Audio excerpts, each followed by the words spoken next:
আসসালামু আলাইকুম। মানুষের সৌন্দর্য একটা আপেক্ষিক বিষয়। ক্লাস 9-10 ইন্টারমিডিয়েট অথবা অনার্স লেভেলের মেয়ের যেই সৌন্দর্য অথবা লাবণ্য থাকে, একটা বিবাহিত মেয়ে যেই মেয়ে অলরেডি একটা বা দুইটা বাচ্চা কনসিভ করে ফেলছে, তার যে সৌন্দর্য ওইটা থাকবে না বা কমে যাবে, এটাই স্বাভাবিক বিষয়। ফেসবুক অথবা সোশ্যাল মিডিয়ায় এখন ঢুকলেই বিভিন্ন সময় ট্রল দেখা যায় যে অপু বিশ্বাস মোটা হয়ে গেছে, অপু বিশ্বাসের গাল ঝুলে গেছে, অপু বিশ্বাসের ঠোঁট মোটা, বিভিন্ন বিষয়।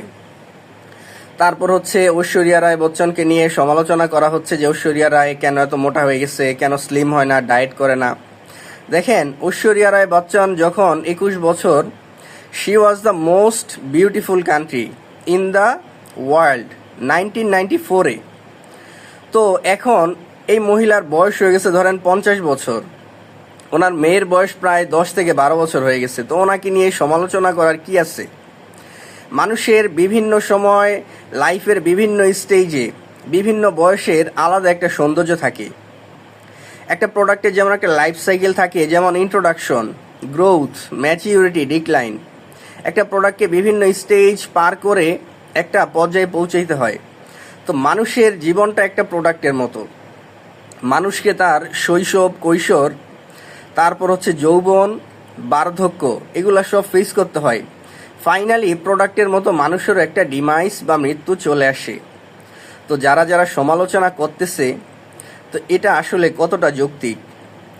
আমরা ছেলেরা প্রায় হচ্ছে মোবাইলের গ্যালারিটা চেক করে দেখি যে 2 বছর আগে আমার মাথা ভরা চুল ছিল, আমার ফেসের মধ্যে যে একটা তারুণ্য ছিল সেটা কোথায় হারায় গেল। তো এইগুলা হচ্ছে নর্মাল বিষয়, এবং এটা মেনে নেয়াই হইল সব থেকে বুদ্ধিমানের কাজ। ঠিক আছে, এখন যারা যারা বাংলাদেশের বর্তমান যারা যারা সেলিব্রিটি, যেমন মেহজাবিন, তারপর হচ্ছে তানজিন তিশা, তারপরে হচ্ছে আপনার সাবিলা নূর, দেখেন they had lots of fans and followers. ওনাদের এই স্টেজ পার করে একসময় বাংলাদেশের যারা যারা আগে সেলিব্রিটি ছিল, সুবর্ণা মুস্তফা, তারপর হচ্ছে অপি করিম। অপি করিমের নাম শুনলেই তো বাঙালি ছেলেদের মনে যে একটা আবেগ, একটা ভালোবাসার জন্ম হইতো, সেটা এখন হয়তো খুব কমই দেখা যায় বর্তমান সেলিব্রিটিদের মধ্যে। হ্যাঁ, তাদের মধ্যে আছে।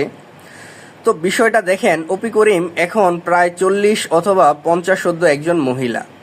এখন ওনাকে এটা অ্যাকসেপ্ট করতেই হবে যে সে কিন্তু তার বয়স, উনি এখন যে বয়সে বিলং করতেছে, ওনার বয়সের কিন্তু আলাদা একটা সৌন্দর্য আছে।